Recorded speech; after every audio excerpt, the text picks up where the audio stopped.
ng kangkong na ginisa lang po. Ayan po. Okay.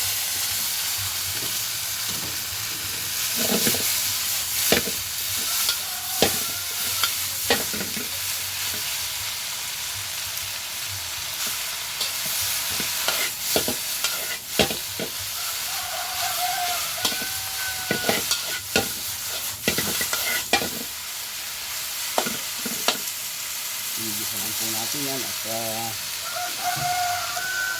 lagyan lang po natin ng konting bitsin po.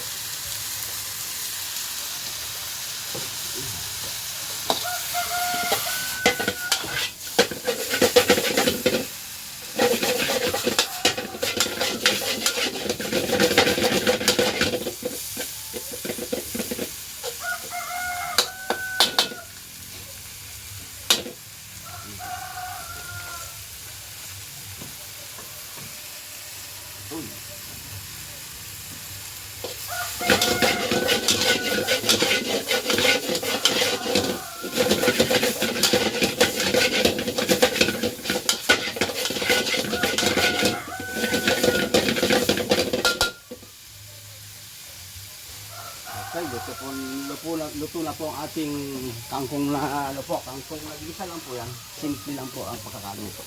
Asin bechin.